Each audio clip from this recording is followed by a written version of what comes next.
pendant la Seconde Guerre mondiale, le général Douglas MacArthur devait faire traverser une rivière à son armée. Il appela donc l'ingénieur en chef et lui demanda « Combien de temps cela nous prendrait-il de faire un pont pour passer de l'autre côté ?» L'ingénieur lui répondit « 3 jours. » Il dit « Allez-y, dessinez les plans. » C'est l'ordre d'agir, dessinez les plans. 3 jours plus tard, MacArthur était très agité et irrité. Il n'avait pas vu les plans. Il appela donc l'ingénieur en chef et demanda « Qu'est-ce qui se passe avec les plans ?» L'ingénieur dit « Général, le pont est déjà là et vous pouvez le traverser maintenant si vous le voulez. Mais si vous voulez les plans, il vous faudra attendre un peu plus longtemps. Nous ne les avons pas encore finis. » Je ne vais pas vous demander de lever la main si vous vous identifiez avec Douglas MacArthur quand il s'agit de la vie chrétienne. Je sais qu'en tant que croyants, nous avons tendance à être tellement préoccupés par nos plans, nous devons être concentrés sur nos plans, nous avons tendance à être enflammés par nos plans et pourtant, Dieu est au travail à construire des ponts pour l'avancée de son royaume. Dieu est à l'œuvre pour ouvrir des portes pour l'avancée de son royaume. Dieu est en train de chercher des hommes et des femmes qui obéissent à sa volonté et obéissent à son appel. Vous voyez, nous faisons des plans et des plans et des plans, mais Dieu est à l'œuvre. Et dans les 4 derniers versets de Jacques chapitre 4, il nous donne la 9e preuve de la foi pour ceux qui croient dans le Seigneur Jésus-Christ. Ces 4 versets, à la base, poursuivent la même idée de soumission. Et nous voyons donc, et laissez-moi vous rappeler, soumission est un gros mot.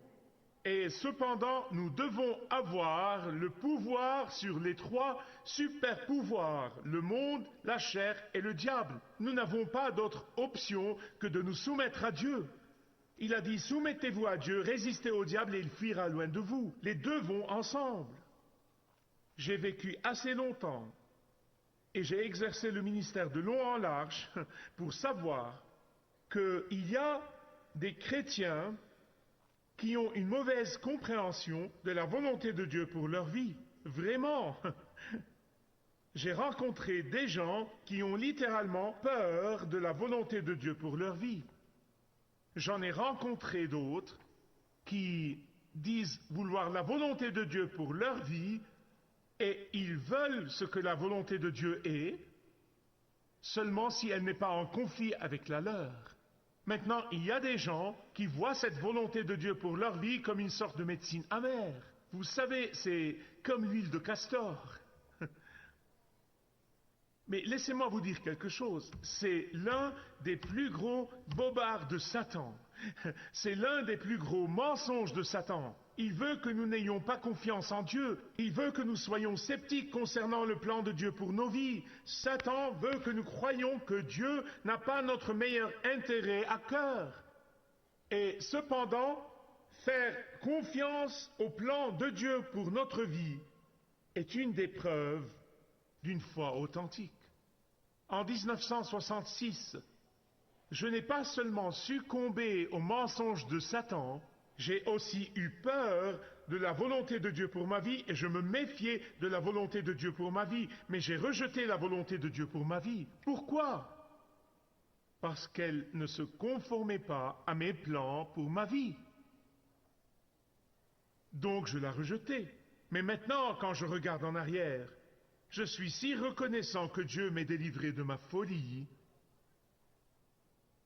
et ne m'ait pas permis d'avoir mon propre plan. Depuis lors et au cours des années, J'ai traversé beaucoup de vallées obscures. Je suis passé par d'inexplicables difficultés. Je suis passé par des expériences douloureuses. Je suis passé parfois par des situations et des circonstances incompréhensibles. Et cependant, du fait de ma confiance croissante dans le plan de Dieu pour ma vie, ce fut pour le bien et non pour le mal. Du fait de ma confiance croissante dans la grandeur de la volonté parfaite de Dieu pour ma vie, grâce à l'expérience croissante de son beau plan aimant et attentionné pour ma vie, je peux témoigner de ce beau plan et le raconter aux autres. Je me souviens qu'il y a quelque temps, je parlais à une dame qui était littéralement terrifiée par la volonté de Dieu pour sa vie. Il allait lui demander quelque chose qu'elle ne voulait pas faire. Je savais qu'elle aimait les animaux. Alors je lui ai dit, pensez à cela. Vous êtes à l'intérieur d'une maison chaude. Dehors, il y a de la tempête et il gèle, il pleut, il fait froid. Et là, vous voyez un chat derrière votre fenêtre. Que feriez-vous?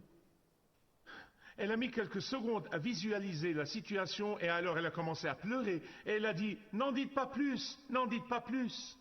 Pour la première fois dans sa vie, elle a été capable de voir sa vie du point de vue de Dieu. Dieu ne veut pas que nous soyons malheureux, loin de là. Dieu ne veut surtout pas ruiner nos vies. Dieu veut le meilleur pour nous. La volonté de Dieu et le plan de Dieu pour nos vies proviennent de son cœur aimant. C'est de là qu'ils viennent. La volonté de Dieu est l'expression de son amour pour nous. Et quand nous ne nous soumettons pas avec joie à la volonté de Dieu, nous ratons les bénédictions cachées qu'il a pour nous. Mais ces bénédictions ne peuvent venir que d'une obéissance joyeuse et de la soumission. Dans la vie physique, il n'y a rien de plus pathétique que de voir un adulte, femme ou homme, dépendant, n'est-ce pas? Ça fait partie de la vie. Quelle est la créature la plus dépendante dans tout l'univers? Un nouveau-né, vrai? C'est le plus dépendant sans autonomie. Ensuite, ce nouveau-né grandit et devient un petit enfant qui apprend à marcher et puis à penser qu'il pourrait conquérir le monde. Et puis ce petit enfant grandit pour devenir un enfant et apprend à manger tout seul. Et l'enfant devient un adolescent et à partir de ce stade, ils savent tout. Et ensuite, cette personne devient un jeune adulte. Et à chacun de ces stades de développement, il est de plus en plus indépendant. Et c'est ainsi que nous le voulons. Vous ne voulez pas que ce soit autrement. Mais pour ce qui est de la vie spirituelle, ça va dans la direction opposée. Ça fonctionne à l'envers. Quand une personne est un chrétien tout neuf, un bébé en Christ, vous avez tendance à toujours vouloir exprimer votre indépendance. Nous voulons que ça marche à notre manière, nous voulons le faire nous-mêmes, mais alors nous mûrissons un petit peu dans notre foi chrétienne, nous commençons à faire confiance au plan de Dieu, à avoir confiance en la volonté de Dieu, et puis, en devenant plus matures, nous apprenons la joie de la soumission. En fait, les chrétiens les plus mûrs de tous sont ceux qui sont les plus dépendants de Dieu. Ces chrétiens vraiment mûrs sont ceux qui disent en vérité au Seigneur, c'est ta volonté et non la mienne, et qui le pensent, et qui en sont heureux. Encore et encore dans les Écritures, nous voyons ceux qui se sont soumis joyeusement à la volonté de Dieu et qui ont eu la victoire. En 2 Chroniques 14, 11, le roi Asa avait de gros problèmes. La Judée est mal engagée. Et voilà qu'il vient et qu'il manifeste sa dépendance absolue en Dieu. Il vient exprimer son besoin désespéré de Dieu et Dieu lui donne la victoire. Psaume 20, verset 7 dit « Les uns comptent sur leurs chars, les autres sur leurs chevaux, mais nous faisons appel au nom de qui? Du Seigneur notre Dieu. » Psaume 30, verset 3 « Ô Seigneur mon Dieu, je t'ai appelé à l'aide et tu m'as guéri. » Donc, qu'est-ce que Jacques nous dit ici? Écoutez attentivement, voici ce qu'il dit. Arrêtez de surplanifier vos vies. Cherchez le plan de Dieu pour votre vie. Soumettez-vous au plan de Dieu dans votre vie. Découvrez l'objectif de Dieu pour vous dans la vie et sautez dedans. Verset 13. Écoutez-moi maintenant, vous qui dites aujourd'hui ou demain, nous irons dans telle ville, nous y passerons une année, nous ferons du commerce et nous gagnerons de l'argent. Eh bien, vous ne savez pas ce que votre vie sera demain. Que dit Jacques? Dit-il que nous ne devrions pas avoir de plan dans la vie? Dit-il que nous ne devrions pas avoir de but dans la vie? Est-ce qu'il dit que les chrétiens devraient juste dériver sur l'autoroute de la vie et suivre le mouvement? Non, loin de là. Il ne dit rien de tel. Écoutez attentivement parce qu'il nous donne lui-même la réponse. Il est en train de dire de ne pas baser vos propres plans sur vos désirs égoïstes et sur vos ambitions égoïstes, en allant ensuite vers le Seigneur en lui disant « Dieu, bénis mon plan ». Mais vous devez prendre le temps de prier et de rechercher le Seigneur de manière à ce qu'il puisse vous donner son plan afin que vous lui obéissiez. Le stress et la souffrance se produisent quand nous arrêtons de lui donner le contrôle total. Même, bien-aimés, écoutez-moi, même sur les choses que nous ne comprenons pas, même sur les choses qui n'ont pas de sens pour nous. Mais peut-être que maintenant certains d'entre vous disent « Michael, c'est très bien, c'est bien beau, mais comment puis-je réellement discerner la pensée de Dieu? Comment est-ce que je discerne la volonté de Dieu? Comment est-ce que je découvre ce plan de Dieu pour ma vie afin que j'y obéisse et m'y soumette quotidiennement ?» Vous vous êtes adressé à la bonne personne pour ça, parce que je me suis planté plusieurs fois. Voici le premier problème. Quand les gens disent « je n'arrive pas à discerner les pensées de Dieu ou discerner la volonté de Dieu dans ce domaine, je ne sais pas quelle est la volonté de Dieu dans cette situation », un des plus grands problèmes, c'est qu'alors qu'ils essayent d'écouter Dieu, ils écoutent une cacophonie de voix. Je dis souvent que mon problème n'est pas de distinguer entre la voix de Dieu et la voix de Satan. Avec la grâce de Dieu et du discernement, je suis capable de discerner Satan même quand il essaye de me piéger. Mon problème, c'est de faire la distinction entre la voix de Dieu et ma voix. Quand je veux répondre à ma propre prière, et c'est pourquoi je prends du temps. Ce n'est pas un secret, nous vivons dans une culture bruyante, vraiment. Cette mode multitâche divertit vraiment notre attention. Nous ne nous concentrons plus. Vous voyez, la plupart des chrétiens, quand ils disent « je n'entends pas Dieu, je ne peux discerner sa volonté », en principe, ils ne peuvent discerner la volonté de Dieu parce qu'ils sont comme quelqu'un dans une salle, avec beaucoup de gens dans cette salle, et ils parlent tous à la fois. Et en plus de tout ça, vous avez une chaîne stéréo et la télévision avec le son au maximum. Je veux dire que c'est aussi bruyant que possible, alors qu'ils sont au téléphone en train de dire « Allô Dieu, je ne t'entends pas, qu'est-ce que tu dis? Parle plus fort, je n'arrive pas à t'entendre, Seigneur, qu'est-ce que tu essayes de me dire ?» Ils disent « À quoi ça sert? Je ne peux pas entendre la voix de Dieu. » Et ils passent leur vie chrétienne à faire des embardées de crise en crise. Je n'arrive pas à discerner sa volonté. En fait, en réfléchissant à cela, j'ai pensé à une histoire qui vient de l'époque du morse. Combien d'entre vous savez ce qu'est le morse? J'ai étudié le morse lors de ma première année d'université, je devais le faire. En fait, j'étais bon, je ne m'en souviens plus du tout maintenant. Une série de points et de traits. Bip, bip, bip, bip, bip, bip, bip, bip.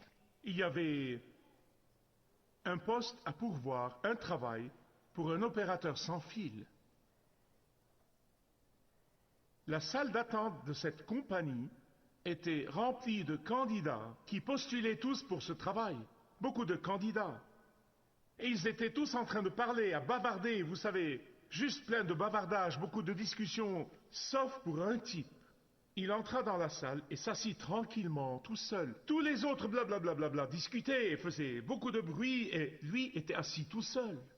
Et puis tout d'un coup, il se précipite dans la salle d'entretien, et quelques minutes plus tard, il en sort et annonce: vous pouvez tous rentrer chez vous, j'ai eu le travail.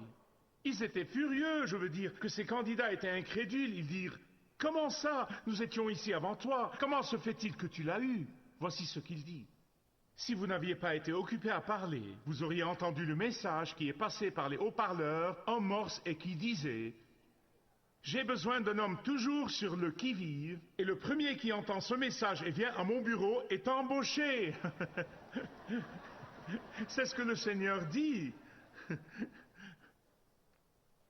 Vous voyez, la raison principale pour laquelle nous ne pouvons entendre la voix de Dieu, c'est que nous écoutons toutes sortes de voix, mais pas la voix de Dieu.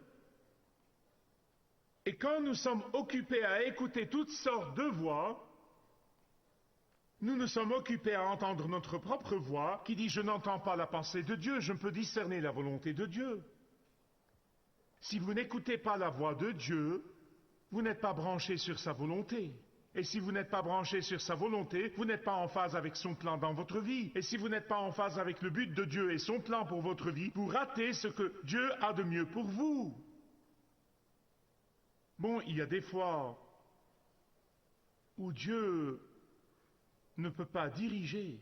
Je sais que certains d'entre vous allaient faire une attaque, mais relaxez-vous une minute. Vous dites: qu'est-ce que ça veut dire, Dieu ne peut pas diriger? Oui, quand vous lui désobéissez, quand vous n'écoutez pas avec le désir d'obéir et que Dieu parle, il ne peut pas diriger. Donc que fait-il? Il passe outre. Et je suis reconnaissant à Dieu qu'il est souvent passé outre dans ma vie. Jonas en est un grand exemple. Dieu a dû passer outre dans sa vie. Je vais y revenir dans une minute, je vais revenir à Jonas. Mais en Jean chapitre 7, il y a quelque chose, il y a une pépite. Ces mauvais leaders religieux essayaient de piéger le Seigneur Jésus. Jésus leur a dit, il a dit: si vous voulez faire la volonté de Dieu, Dieu vous révélera davantage sa volonté. Dieu ne révélera pas sa volonté à ceux qui sont imbus d'eux-mêmes. Dieu ne révélera pas sa volonté à ceux qui essayent simplement d'impressionner les autres avec leur connaissance biblique. Dieu révèle sa volonté à ceux dont il sait qu'ils veulent et désirent et tendent à obéir à sa voix, quoi qu'il en coûte. Dans Éphésiens 5, 17, Paul dit que Dieu veut que nous comprenions quelle est la volonté du Seigneur. Maintenant, je vais vous implorer, n'entendez pas de travers ce que je vais dire. Je ne sais pas toujours pourquoi Dieu fait ce qu'il fait. Je ne sais pas toujours pourquoi il permet ce qu'il permet. Je ne sais pas toujours pourquoi Dieu commande ce qu'il commande. Pas toujours, je ne sais pas. Mais je suis comme un enfant de 5 ans spirituellement quand il dit: fais ceci, et je dis: pourquoi? Parce que je l'ai dit. Quand je grandis un peu plus, je sais pourquoi. Je sais pourquoi mon papa du ciel ne voulait pas que je joue avec les allumettes, car ces allumettes auraient pu me brûler. Et il m'aime assez pour me dire de ne pas jouer avec, parce que je l'ai dit. Alors que je mûris en Christ, le crois et lui obéis de plus en plus, je vois pourquoi il a fait certaines choses et n'en a pas fait d'autres. Apprendre à discerner et obéir à la volonté de Dieu est comme jouer d'un instrument de musique. Ça s'améliore avec la pratique. Ça s'améliore avec la pratique. Comprenez-vous? J'ai dit plutôt que parfois, quand Dieu ne peut pas diriger, à cause de notre entêtement, il passe outre. C'est à cause de son amour pour nous qu'il passe outre. Jonas est vraiment comme beaucoup de chrétiens aujourd'hui, bien plus que vous ne l'admettrez jamais. Il devait obéir à Dieu. Vous savez ce dont je parle? Il devait obéir à Dieu. Jonas devait obéir à Dieu. Il ne lui a pas obéi volontairement, ni joyeusement, mais il lui a obéi à contre-cœur et de mauvaise grâce. Il n'est pas allé à Ninive de tout son cœur.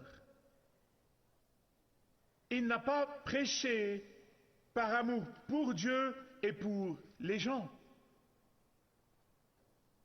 Il voulait seulement sortir de ces sushis visqueux qu'il mangeait tout le temps. Je sais que beaucoup de gens aiment le sushi, Dieu vous bénisse. Et après tout ça, il était fâché de la miséricorde que Dieu avait manifestée pour les Ninivites. Et il est passé à côté de la bénédiction qui ne peut venir que d'une obéissance joyeuse à la volonté de Dieu. Vous allez accepter faire le travail de Dieu, mais vous ratez la bénédiction que Dieu a vraiment pour vous. Vous dites, pourquoi j'obéirai joyeusement la volonté de Dieu? Jacques nous donne la réponse. Je n'ai pas les réponses, c'est la parole de Dieu qui les donne. Il dit que c'est parce que la vie est si incertaine. C'est une folie d'insister sur vos propres plans pour demain, car demain pourrait ne jamais venir à vous ici. Demain peut être le jour auquel vous aurez à rendre compte de la vie que vous avez menée ici sur terre. Il a dit que la vie ressemble à une brume. Elle apparaît et après un petit moment, elle disparaît. Seul ce qui est fait pour Dieu dans la joie comptera pour l'éternité. Je sais que les jeunes gens se croient invincibles. La plupart des jeunes ne peuvent pas voir la fragilité et la brièveté de la vie. Les funérailles les plus difficiles et les plus dures que j'ai jamais conduites sont celles de personnes jeunes.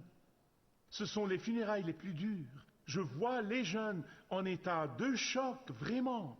Ils sont absolument traumatisés parce que tout d'un coup, ça leur tombe dessus. Ça pourrait arriver à moi.